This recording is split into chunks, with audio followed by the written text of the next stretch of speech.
ora i titoli con le principali notizie. Stupro di gruppo al Foro Italico, la Procura di Palermo ha chiesto la condanna a 12 anni per 5 dei 6 ragazzi sotto processo per aver violentato, a luglio del 2023, una 19enne. Per il sesto imputato chiesti 10 anni e 8 mesi. A Catania ci sarebbe una lite tra 2 minorenni per un ragazzo conteso dietro l'aggressione in strada nella quale una donna ha gettato liquido infiammabile su una ragazza di 26 anni e le ha dato fuoco. A Ragusa non ottiene i soldi richiesti da fuoco a un collega che voleva fermarlo. In prognosi riservata alla vittima, è successo in un'azienda marina di Acate. Crisi idrica, situazione insostenibile a Caltanissetta, ancora proteste in piazza sotto il comune, anche Enna al collasso per la mancanza d'acqua, cittadini esasperati, armati di bidoni a secco bar, ristoranti e lavanderie. G7 Agricoltura al Castello di Maniace a Siracusa si sono riuniti i ministri dei 7 paesi, ma anche gli studenti del G7 Giovani e i rappresentanti dei paesi africani.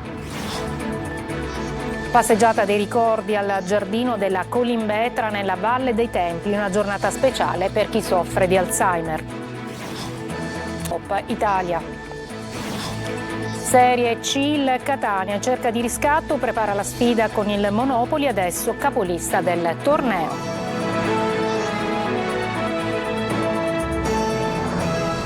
Eccoci, buonasera. Dunque lo stupro di gruppo di Palermo, chiesti 12 anni per 5 dei 6 ragazzi imputati, una pena minore sollecitata per l'altro giovane sotto processo. Sentiamo Marco Bullà.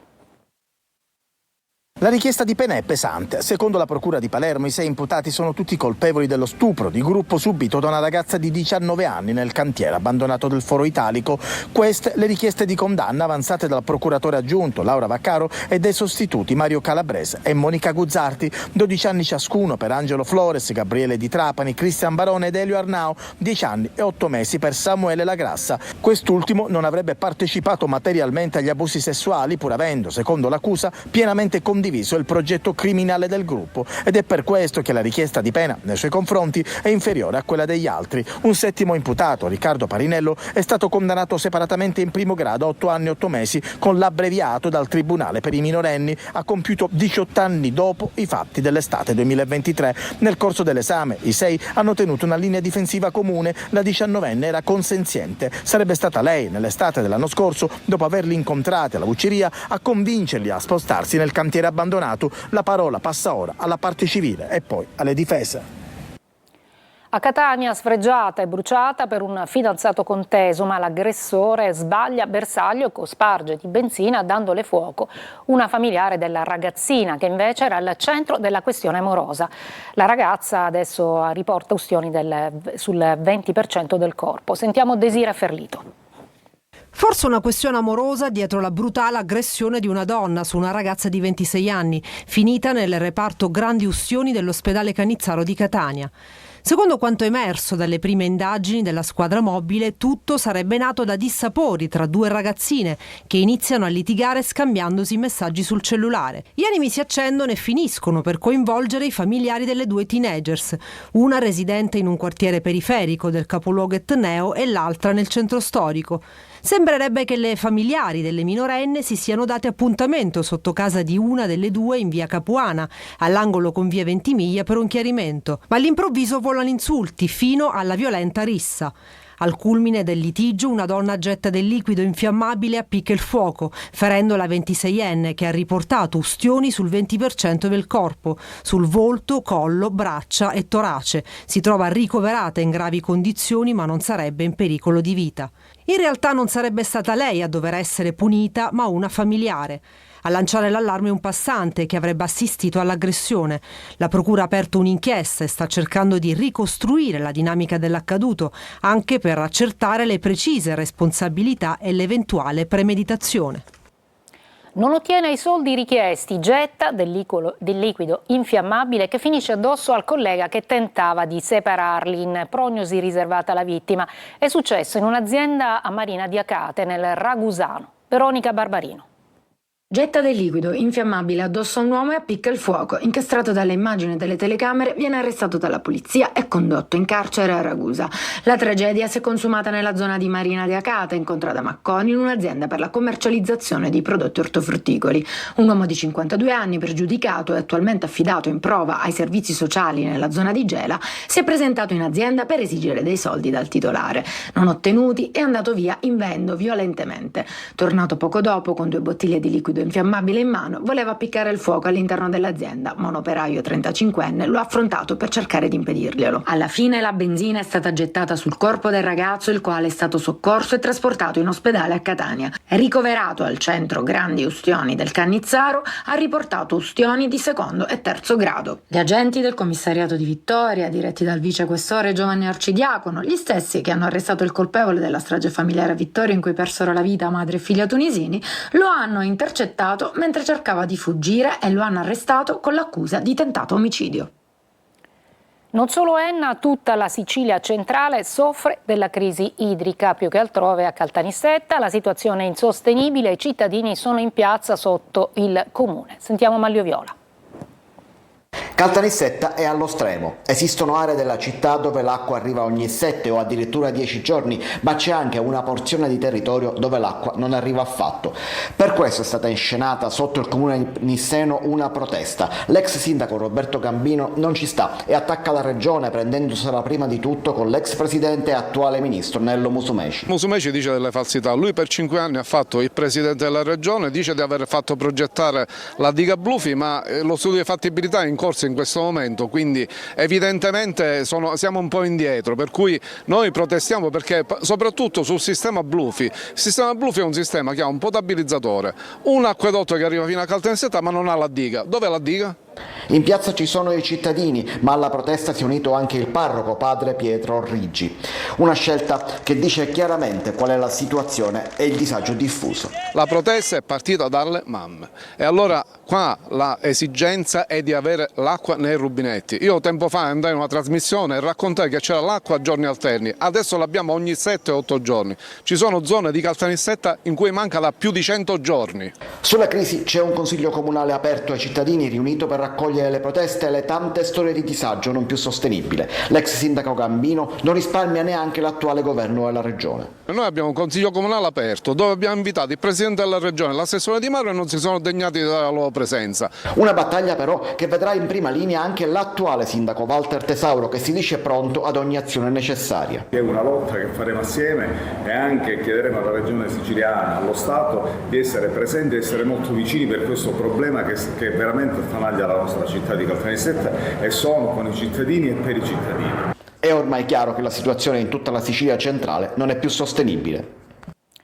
E proprio non è sostenibile anche la crisi idrica che sta mettendo in ginocchio Enna. Niente acqua da martedì, cittadini esasperati, armati di bidoni per rifornirsi. A secco anche bar, ristoranti e una lavanderia. Tonino De Mana. Una volta in questo luogo si venivano a lavare panni, adesso nel 2024, quasi il 25, qui a Enna vediamo a riempire l'acqua con fusti, bidoni e quant'altro. In questo lavatoio di Enna il tempo sembra essersi fermato. A differenza delle abitazioni, qui l'acqua scorre e non è mai mancata. Manca invece e da giorni nelle case, nei negozi, nei bar e nei ristoranti, costringendo cittadini ed esercenti a continui viaggi per rifornirsi d'acqua. Armati di bidoni e santa pazienza li incontriamo in Piazza Europa, dove è stata dislocata un'autobotte del Corpo Forestale, capacità 4.000 litri. 20, totale? 105. 105 litri, sì. Serviranno per garantirsi l'acqua per quanto tempo? Un giorno. Ad Enna Alta, dove l'acqua non arriva da martedì, la tensione è palpabile. È difficilissimo perché non tanto tenere i servizi chiusi, perché si fanno anche brutte figure con i clienti e duole il cuore mandare i clienti e dirgli che non si può dare un servizio. Sono ansiosa, sono nervosa, ho una lavanderia, non posso più lavorare. Se continuiamo così posso chiudere. L'acqua manca da 6 giorni, oggi sta arrivando fino a fine. Io ho un ristorante, ma viene molto difficile a lavorare perché rischiamo di chiudere. La siccità ha svuotato l'Ancipa, ma la crisi idrica ha radici profonde.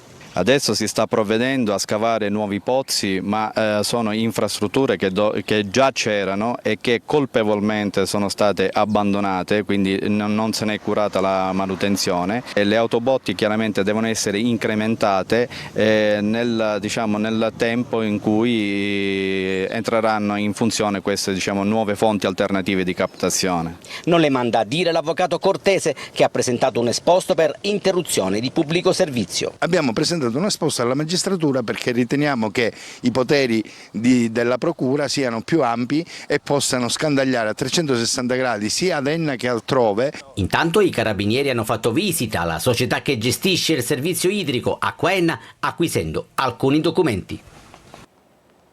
E oggi la prima giornata di lavoro ufficiale del G7 Agricoltura al Castello di Maniace. A Siracusa si sono riuniti i ministri dei 7 paesi, ma anche gli studenti del G7 giovani e i rappresentanti dei paesi africani. Per noi c'era Lorena Dolci.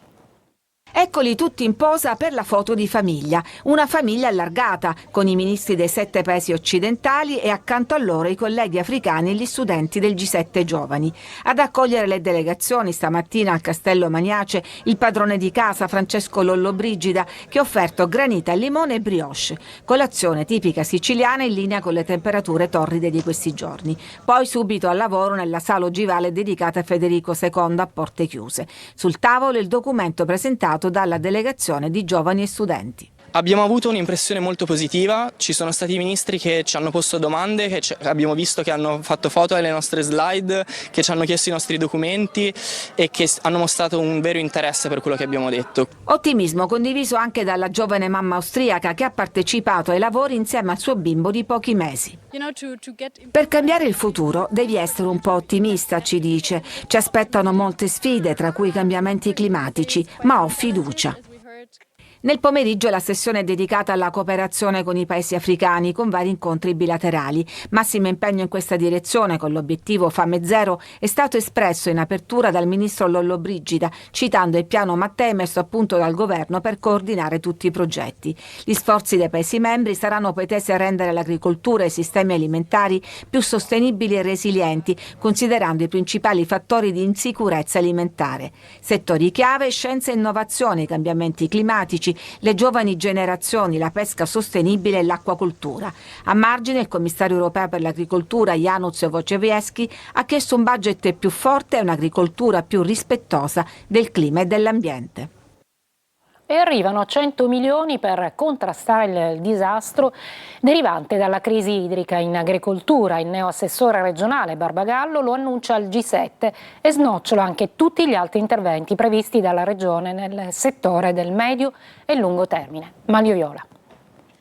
La Regione siciliana metterà a disposizione 100 milioni di euro attraverso un bando per consentire agli imprenditori agricoli di realizzare pozzi, laghetti artificiali e mini dissalatori. Lo ha annunciato l'assessore regionale all'agricoltura Salvatore Barbagallo. Tutto passerà attraverso canali ufficiali. È un primo intervento immediato che come governo porteremo avanti come assessorato, che è quello di di emanare tra pochi giorni, tra una decina di giorni, un bando a favore delle aziende agricole che metterà a disposizione 100 milioni di euro per fare laghetti collinari, per fare laghetti aziendali, per fare pozzi, per fare impianti. Ma per contrastare la crisi idrica in agricoltura ci sono anche altri interventi. Si tratta di 250 milioni per opere in corso di appalto e fra questi 50 milioni per le reti irrigue. Ci sono poi grandi opere a medio termine che valgono 1 miliardo e 250 milioni, 800 milioni dei quali dedicati soltanto all'irrigazione.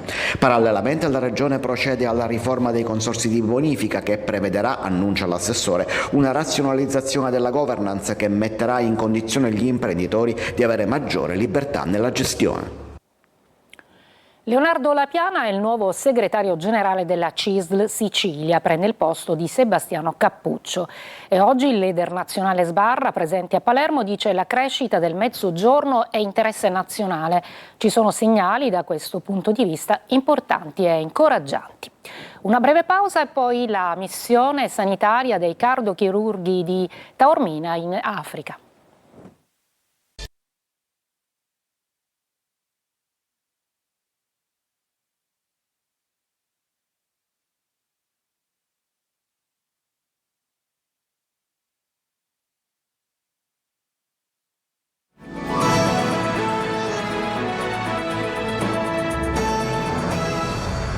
Missione in Zambia per i medici del centro di cardiochirurgia pediatrica di Taormina, richiesta al nostro paese dal Ministero della Salute dello Zambia. Una trentina gli interventi di chirurgia previste sui piccoli pazienti. Francesco Triolo. Il grande cuore dei medici è il centro di cardiochirurgia pediatrica del Mediterraneo di Taormina arriva in Zambia. L'equipe diretta dal primario Sasha Gati, con medici ed infermieri, si trova da qualche giorno nel paese africano dove sta effettuando interventi di cardiochirurgia pediatrica presso il National Hospital Heart della capitale Lusaka. In mattinata la delegazione del CCPM di Taormina è stata accolta dall'ambasciatore d'Italia in Zambia e Malawi, Enrico De Agostini, che ha sottolineato il grande cuore dell'Italia. È molto bello, questa iniziativa di volontariato è molto bella ed è il migliore biglietto da visita anche per l'Italia in Zambia. La missione è stata fortemente voluta dal Ministero della Salute dello Zambia, diretto dal ministro Elisha Muchima, e nasce dalla collaborazione con la Onlus israeliana Save a Child's Heart, con sede a Tel Aviv, l'associazione che da anni garantisce la formazione al personale sanitario zambiano attraverso la Congenital Heart Academy. Una trentina gli interventi di chirurgia previsti sui piccoli pazienti e per la prima volta in Zambia verranno effettuate anche procedure di correzione di cardiopatia congenita. L'obiettivo della missione è quello di operare almeno 30 pazienti e di screenarne almeno 50. Questo perché siamo pronti per ritornare qui a Lusaka e continuare la nostra missione, che si occupa sia di educazione del personale sanitario che naturalmente delle operazioni al cuore dei piccoli pazienti. L'equipe italiana resterà in Africa per una settimana e la missione è supportata anche da 5 medici provenienti dalla vicina Tanzania, personale formato in Israele. Passeggiata dei ricordi al giardino della Colimbetra nella Valle dei Templi, una giornata speciale per chi soffre di Alzheimer. Davide Sardo. Come tante lucine che si spengono ad una fino al buio. E così l'Alzheimer, che in Italia interessa 600.000 connazionali con 1 milione di persone affette da demenza e circa 3 milioni direttamente coinvolte nella loro assistenza. Settembre è il mese mondiale dell'Alzheimer e anche in Sicilia sono tante le iniziative per stimolare i processi cognitivi, contribuire ad attenuare il declino funzionale e controllare i disturbi del comportamento. All'Agrigento gli anziani pazienti hanno trascorso una giornata alla Colimbetra nel cuore della Valle dei Templi per una passeggiata dei ricordi promossa dall'azienda sanitaria provinciale di Agrigento. Abbiamo pensato di condividere assieme ai pazienti, assieme alle famiglie questa giornata proprio per una sorta di condivisione generale ed un momento, come dice il titolo, la passeggiata dei ricordi ed cercare di rompere il silenzio di questi pazienti. Per noi è importantissimo poter restituire qualcosa alla cittadinanza o comunque influire positivamente le comunità che gravitano attorno ai nostri luoghi. Gli anziani pazienti hanno avuto l'occasione di risvegliare sentimenti, immagini, ricordi, una sorta di terapia non farmacologica. Una breve pausa e poi il calcio col Palermo e il Catania.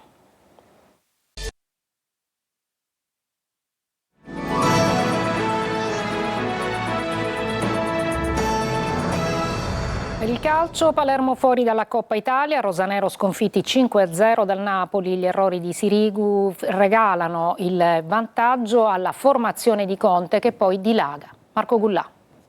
Palermo perde le Vasic per espulsione diretta, Napoli che continua ad attaccare si diverte, Ceccaroni ci mette del suo. Uscire dalla Coppa Italia così, giocare tutto il secondo tempo in 10, fortunatamente lo abbiamo finito senza problemi fisici, perché non era scontato, i ragazzi hanno dato tutto, purtroppo negli episodi non siamo stati fortunati perché siamo andati in doppio svantaggio magari con qualche situazione un po' che ci ha penalizzata, al tempo stesso magari in campo negli episodi non siamo stati neanche nelle scelte arbitrali magari tanto fortunati, però dobbiamo accettarlo. In campionato rosanero che torneranno in campo lunedì a Bolzano contro il Südtirol. Deve fare i conti con una lunga lista di infortunati il Catania che prepara la seconda gara consecutiva al Massimino contro la capolista Monopoli. Tra gli assenti c'è anche Sturaro. Francesco Triolo. La lista si allunga ed è uno di quegli elenchi che gli allenatori odiano, quello degli infortunati, perché alla già nutrita schiera di indisponibili composta da Beters, Gherardi, De Rossi, Di Tacchi e Popovic si è aggiunto anche Sturaro. La diagnosi non è ancora arrivata, sono in corso gli esami strumentali, ma già mercoledì notte Toscano si era detto preoccupato. Va a farsi benedire quindi quella coppia di centrocampo con Di Tacchio che rappresenta un lusso per la categoria. Assenze che complicano una situazione già di per sé non facile e che arrivano alla vigilia del secondo impegno consecutivo fra le mura del Massimino. Domenica sera infatti sarà sfida a quella che oggi è la capolista del girone, il Monopoli, che sta sorprendendo tutti e ieri ha battuto il Benevento scavalcandolo. Vincere significherebbe dare soprattutto un messaggio al campionato. Chi ha lanciato il suo di messaggio è stato il Trapani. La vittoria di Potenza ha fatto rumore soprattutto per l'entità del risultato, anche se adesso la squadra di Aronica deve dare continuità di risultati e la partita di domenica al Provinciale contro la Turris può essere l'occasione giusta. Una gara sulla carta in salita è quella del Messina, che andrà a giocare a Picerno contro la seconda forza del campionato, uscita indenne dalla trasferta contro la Juventus Next Gen. Il pari di Latina però ha dato fiducia ai giallorossi, adesso occorre alimentarla. Difficile recuperare saldo, per lui diverse fratture al naso dopo lo scontro che lo ha costretto ad uscire contro il Latina. È tutto per questa edizione, grazie per l'ascolto e buona serata.